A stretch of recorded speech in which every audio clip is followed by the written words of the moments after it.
The marble floor of Vale Tower stayed cold no matter what time of night Nora Hayes cleaned it.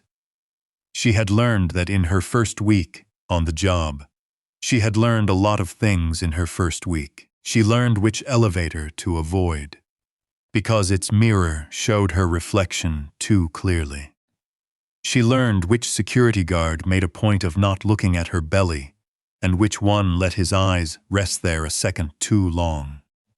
She learned that the lobby plants were watered by someone else at 3 in the afternoon, so she didn't have to move them, and that the brass handles on the east entrance smudged faster than the west because of the angle of the sun. She learned all the small useful things that people learn when they are trying very hard to keep a job. Tonight Nora was on her 3rd hour of the shift, 7 months along. Ankles that had stopped fitting neatly inside her shoes 2 weeks ago. She had skipped dinner, not because she forgot, because prenatal vitamins cost $22, and she had $27 left until Friday, and the math had made the decision for her. She wrung the mop and pushed it across the north section of the lobby, slow and careful. She always worked slow and careful now, not lazy. Precise, because a fall at 7 months was not something she was willing to think about. She pressed one hand to her belly the way she had started doing without noticing. A habit of checking, a habit of telling. "Your father always found the way," she said quietly. Her voice didn't echo in the empty lobby. It was too low for that. Even when the GPS went out, when the cargoes got rerouted, when the whole port went dark, he found the way. She pushed the mop forward. North Star always did. It wasn't a nickname she had given him. It was what the other drivers called Elias Hayes, because he never got lost and never lost anyone who was with him. He had laughed when she first heard it and told her it was just because he had a good memory for streets. She had believed the memory part. She had never believed the just.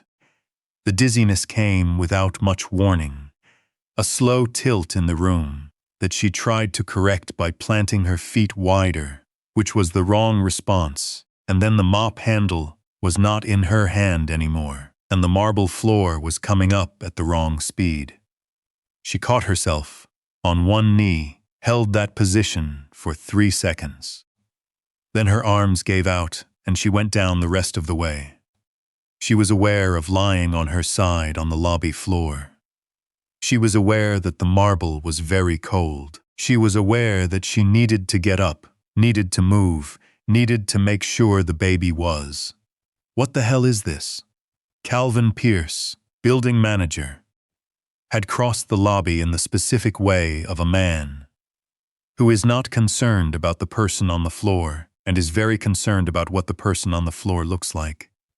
He crouched beside her, not to help, to assess. "You're making this building look cheap, Nora. Pregnant or not, lazy is lazy." She tried to push herself upright. Her arms shook.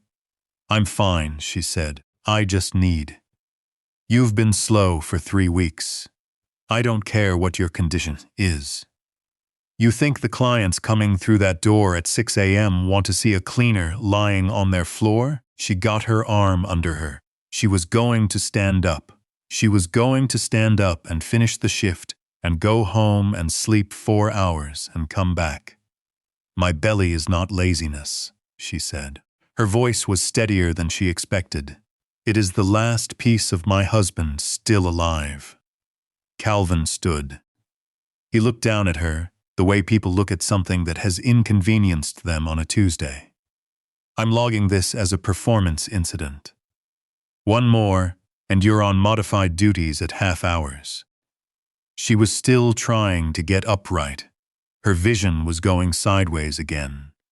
She pressed her palm flat against the cold marble and found the baby with the other hand and said, very quietly, not to Calvin, not to the building, not to anyone who could hear her, "Elias. North Star, I'm trying."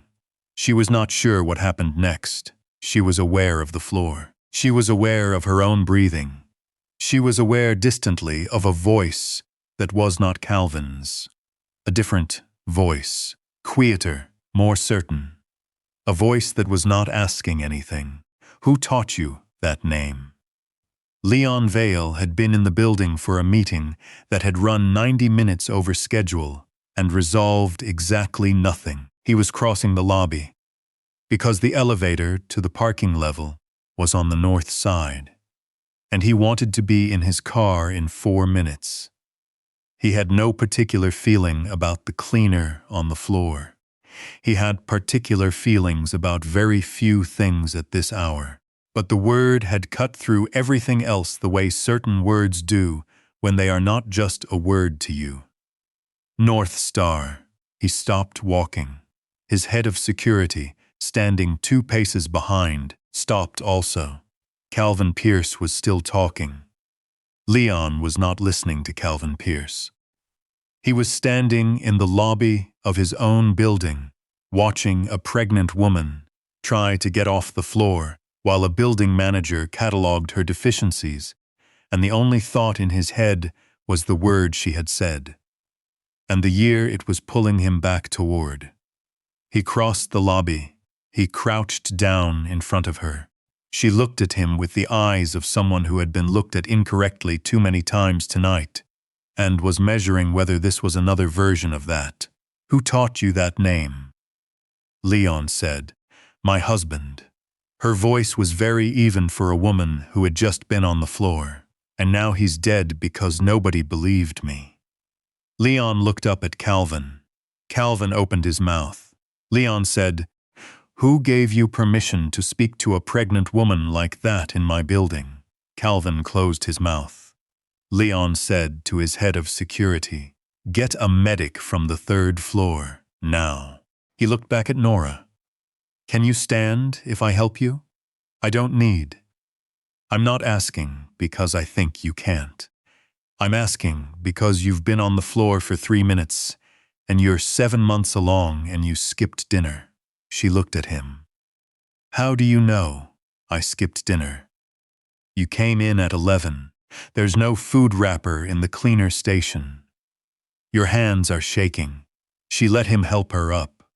When she was standing, she kept one hand on her stomach and looked at him with the particular careful look of someone who is trying to understand what category of person they are dealing with. Leon Vale understood that look. He had been in the room when it was directed at other people often enough. My husband's name was Elias Hayes, Nora said. He was a port driver at Brooklyn. He died 4 months ago. Leon said nothing.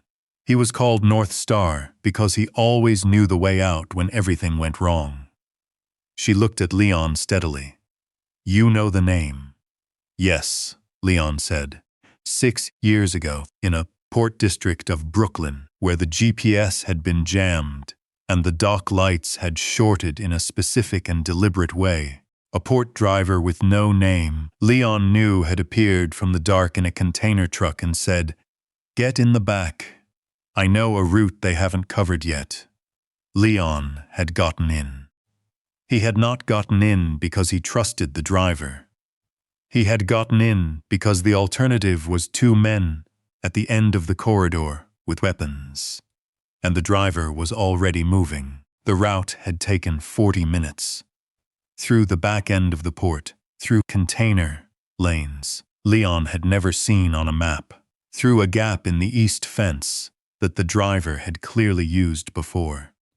At the end of it, the driver had stopped the truck at a road Leon recognized. Leon had started to say something, and the driver had already begun turning the truck around. Tell your people not to use the east dock on odd Tuesdays, the driver had said from the window. It's covered. He had driven away. Leon had spent 6 years looking for him. He had a description, a voice, a container truck with a cracked left mirror, and a nickname that the dock workers used among themselves for a man who always found the way out when everything else had failed. North Star. He saved my life once, Leon said. He said it quietly, in the way of a man who has been carrying a sentence for 6 years and is finally saying it to someone who has the right to hear it. North Star got me out of hell once. Now I'll bring his truth out of the dark. He did not say it to Nora. He said it to himself. Nora did not say anything. I have been trying to find him for 6 years. She looked at him for a long time. Then she said, "Then you need to know what they did to him." Leon had the medic check Nora, confirm the baby was fine, and confirm that Nora was severely dehydrated and needed to sit down for at least an hour. He had Calvin Pierce escorted to his office, where 2 members of Leon's security team informed him that no file modifications, camera deletions, or schedule changes were to be made for any employee without Leon's direct written authorization, effective immediately. Calvin had gone very quiet at the mention of cameras. Leon noted the quiet. He did not address it yet. He sat across from Nora in the building's 3rd-floor lounge, which was empty at this hour, and listened to her talk about her husband. Elias Hayes had been a port driver for 11 years. He was the kind of man who kept 2 logbooks, one that went to the company, one that he kept for himself, because he believed a person should always have their own record of what they did, and when they did it, and what was wrong. He had started the 2nd logbook 3 months before he died, because something had started being wrong. Container routes being changed at the last minute. Routes that had been cleared being locked without explanation. A shift being added that shouldn't have existed on a Tuesday night when the East Dock was supposed to be quiet. He came home nervous, Nora said, not scared. Elias didn't scare easily, but nervous. The kind of nervous where he'd check that I'd locked the window even though we live on the 4th floor. She held her mug of tea with both hands. 2 weeks before he died, he fixed the music box. The old one his mother gave us, the one that had been broken for a year. He fixed it and gave it to me and said, "If I don't make it home, follow the light that never moves." She looked at the table. I thought he meant don't give up, don't lose faith. Something like that. He meant something specific, Leon said. I know that now. Elias Hayes had died on a Tuesday in November. His truck left the East Dock route. The company's report said driver fatigue. His personal logbook, which the company had never seen, showed something different. He had taken a rest break 2 hours before the shift. He had flagged the route change as unauthorized, and he had written down the name of the person who had overridden the system to put him on the East Dock at the precise time, and in the precise lane where an accident would be most plausible. That name was Raphael Knox. Leon went very still when Nora said it. Raphael Knox was Leon's transport partner. He had been with the organization for 8 years. He ran 3 of the northern container routes and had access to every dock authorization in the Brooklyn port operation. He was one of 4 people who knew where Leon had been the night he was ambushed 6 years ago. After Elias died, Nora said, I tried to file a wrongful death claim. The company's lawyers kept finding reasons to delay it. My lawyer said the documentation wasn't sufficient. 3 months later, my lawyer stopped returning my calls. She looked at Leon, and then Calvin Pierce started cutting my shifts. First 1 a week, then 2. He wrote in my personnel file that I was unreliable, emotionally unstable, a performance risk. She set the mug down. I didn't know why until later. But now I understand. If I had no job, I had no income. No income, no ability to pay a lawyer. No lawyer, no claim. No claim, nobody looks at what happened to Elias. Calvin was paid to do it, Leon said. Yes, I didn't know by who. I do, Leon said. He looked at his phone. He called Mara Quinn's direct line. She answered on the second ring. "The lobby footage from tonight," Leon said. "I need to know if it's intact." A pause. "That's what I've been waiting to tell you," Mara said. "I saw him delete the footage, right after the incident with the cleaner. He called someone after. I have the call log from the building system." Leon said, "Send it to my secure drive." "Already done. There's something else." Her voice was careful.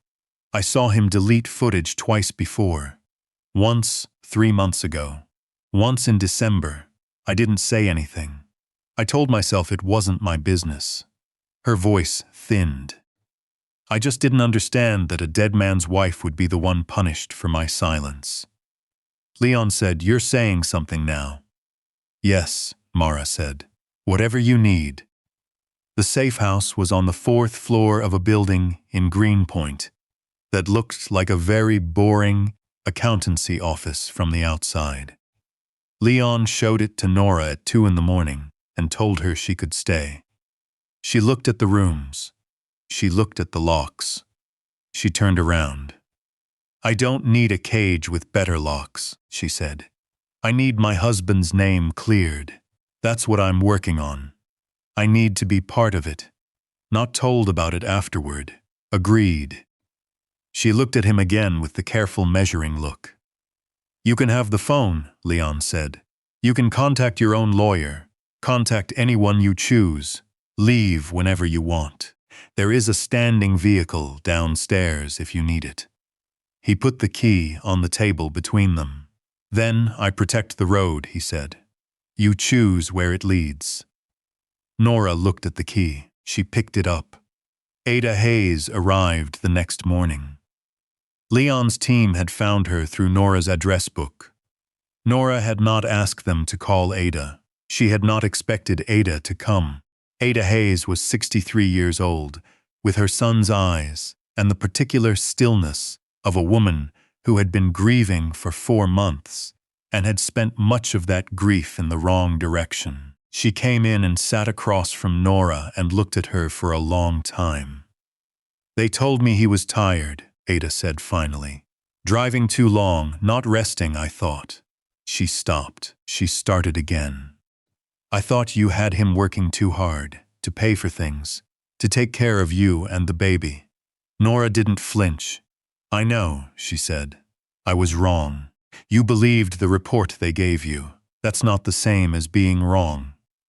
"It is," Ada said. "I knew my son. He was the most careful driver I had ever seen. He checked his truck every morning before he moved it. He didn't just drive, he prepared. And I ignored all of that and believed a piece of paper." Nora brought the music box from the bag she had carried from the cleaner station. She had kept it with her.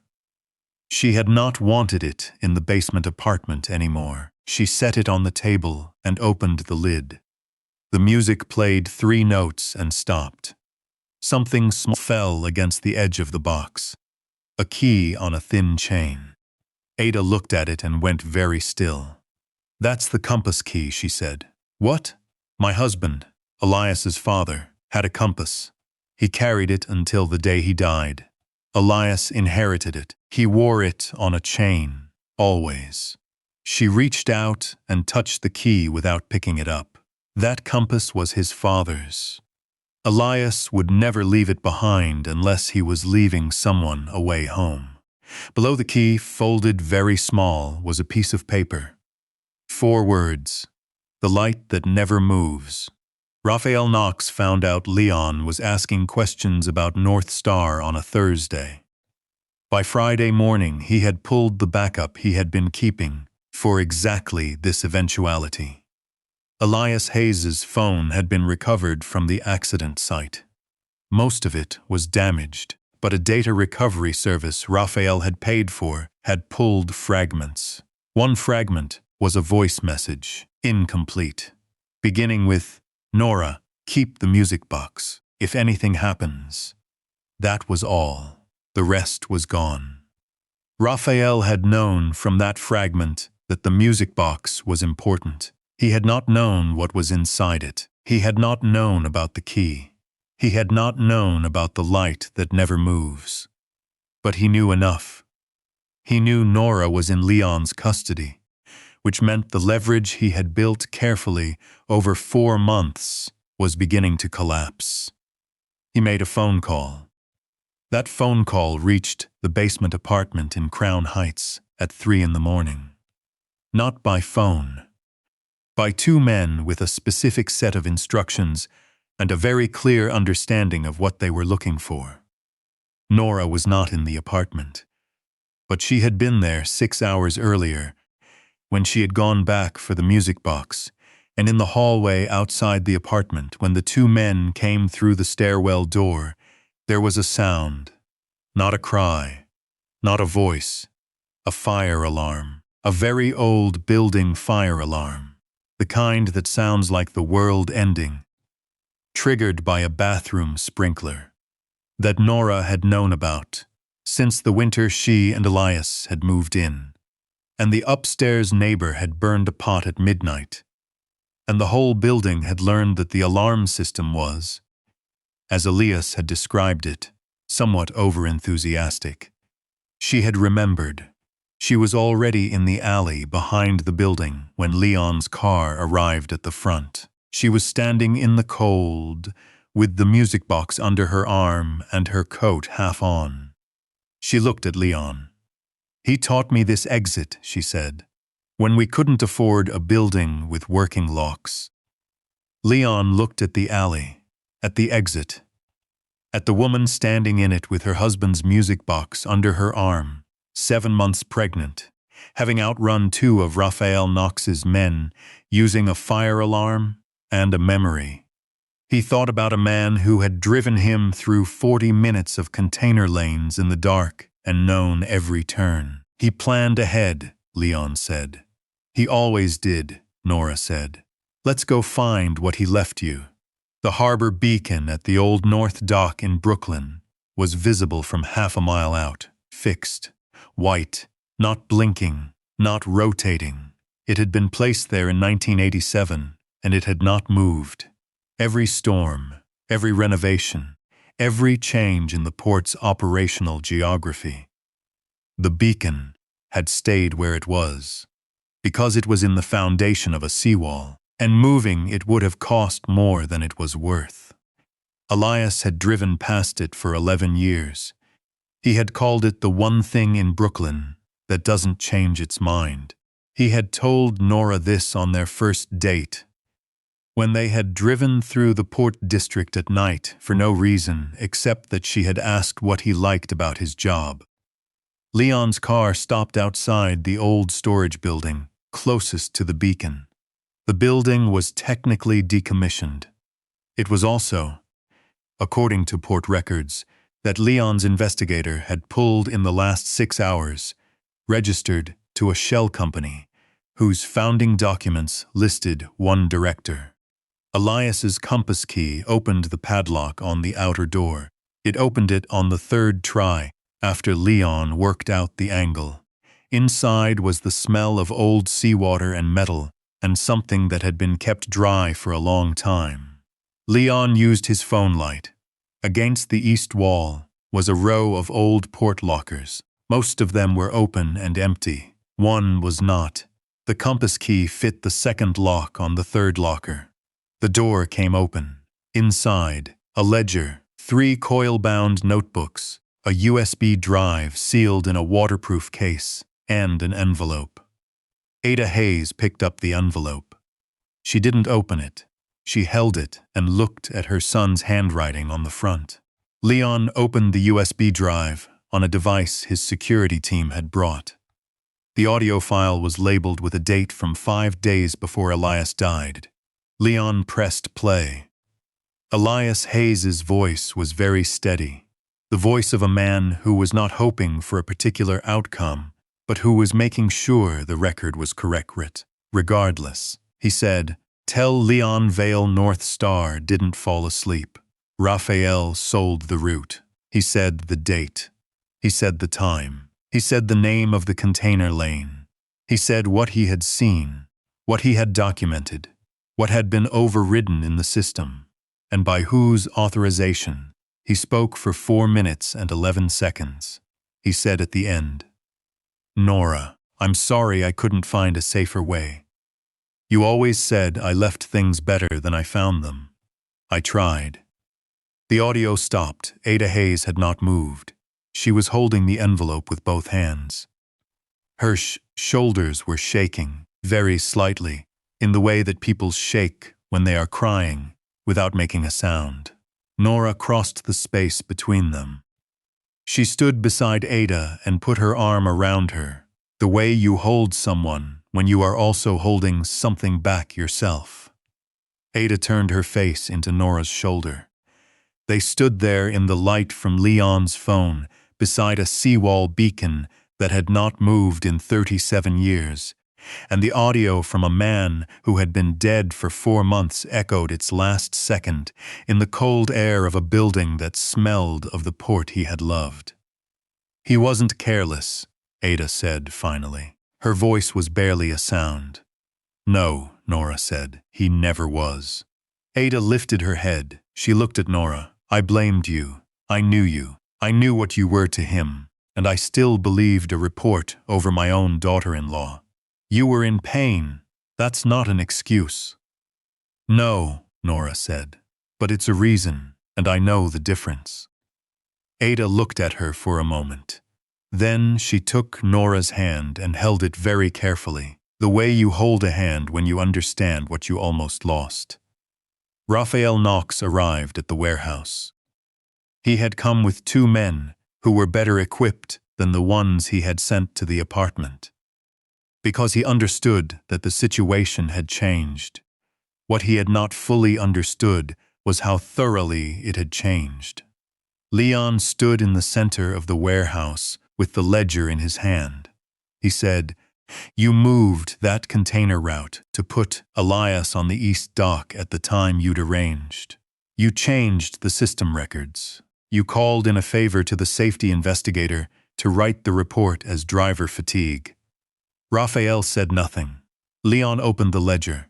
He documented it, all of it, dates, times, your authorization codes. The man you sold the route to, the amount. Raphael looked at the 2 men he had come with. They looked at the 6 men standing in the warehouse who had arrived before him. "Dead drivers don't get to rewrite contracts," Raphael said. Nora spoke from behind Leon. She had been standing in the shadow by the east wall. She moved forward now, her hand on her stomach, her chin level. "No," she said, "but their widows do." Raphael looked at Nora's stomach and gave a short laugh. "That child will grow up on whatever story men like me allow to survive." Nora stepped closer. "Then you should have buried the truth better." She looked at the ledger in Leon's hand. "Because Elias left my child more than your lie. The evidence package, the ledger, the logbooks, the audio, the USB, went to 3 places simultaneously that night. It went to Leon's own attorney.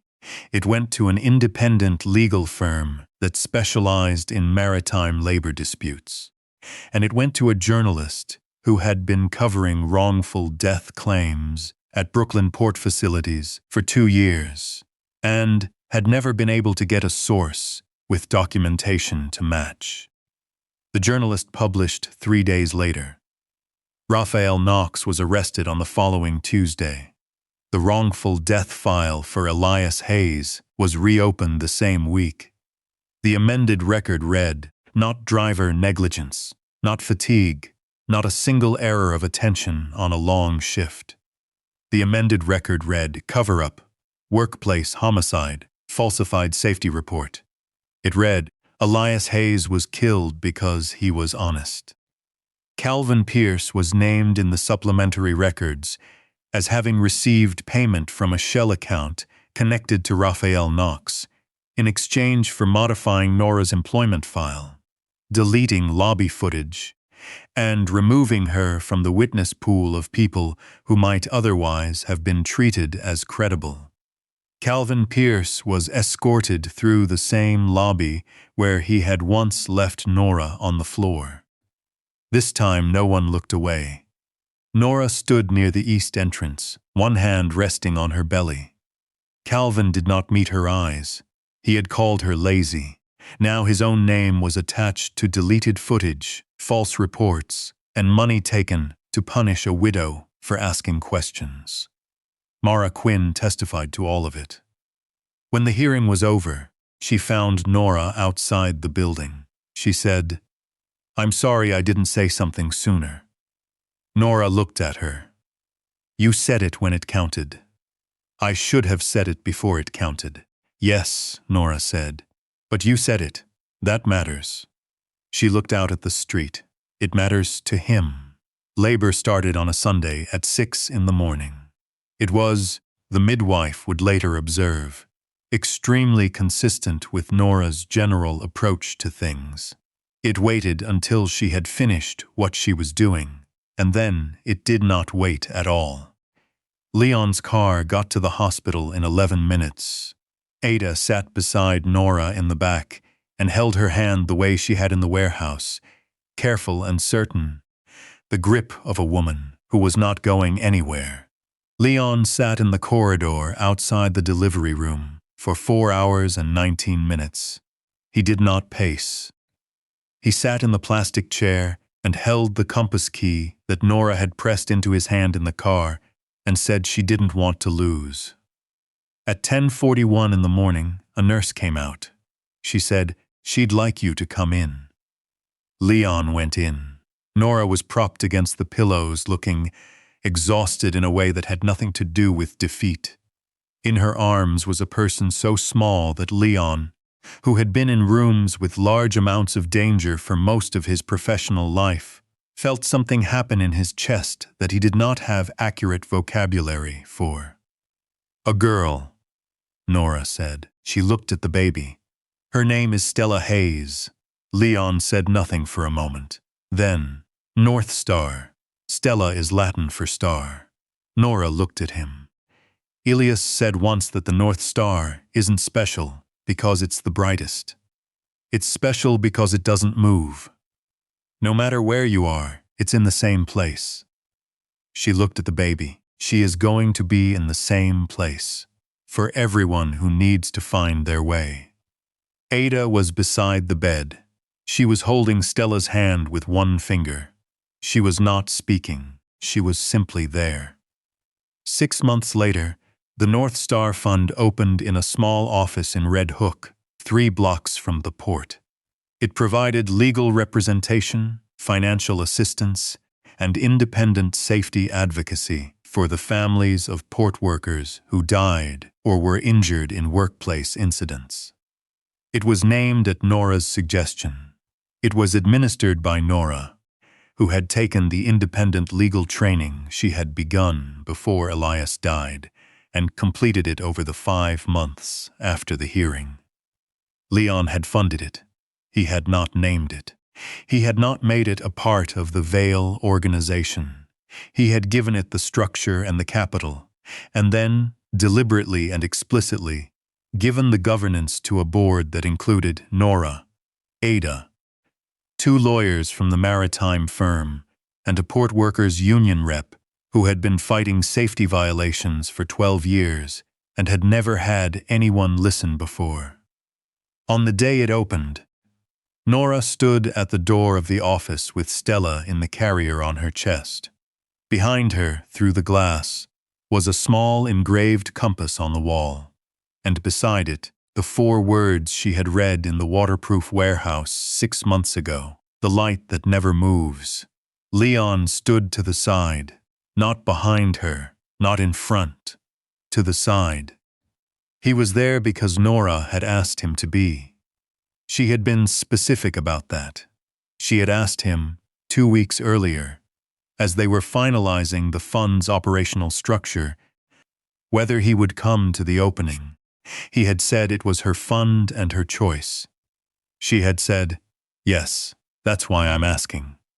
Not because you built it, because you chose to build it for the right reason." He had looked at her. And what reason is that?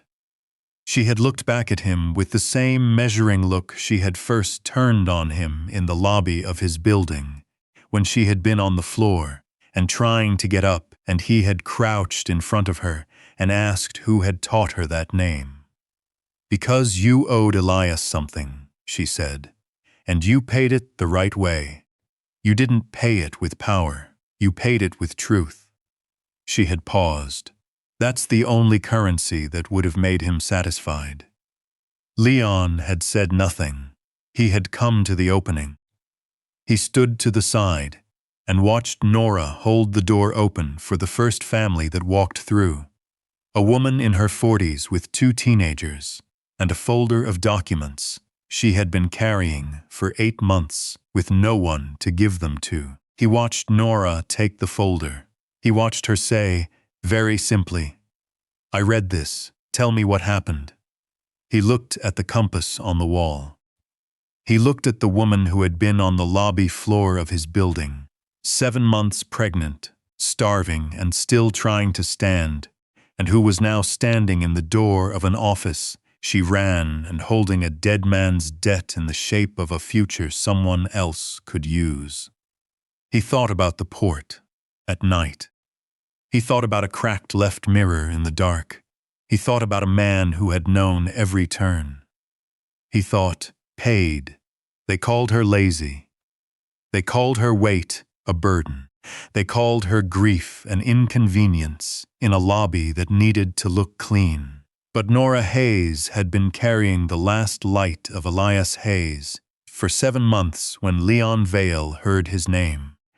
And Elias had known, when he fixed the music box and folded the note and locked the locker by the beacon that never moved, that someone would hear it eventually. He had trusted the road. He had trusted the light. He had trusted that the truth, left in the right place, does not move. North Star always found the way, even when the port went dark, even when the GPS was gone. Even when the man carrying the light was no longer there to carry it. Some people are not just brave enough to survive. They are brave enough to leave something behind that survives for them. If this story stayed with you, subscribe and leave a comment. Tell us which moment you'll remember. Was it Nora standing up for Elias? Was it the music box opening? Or was it the moment North Star finally spoke from the dark? Because some stories deserve to be heard more than once.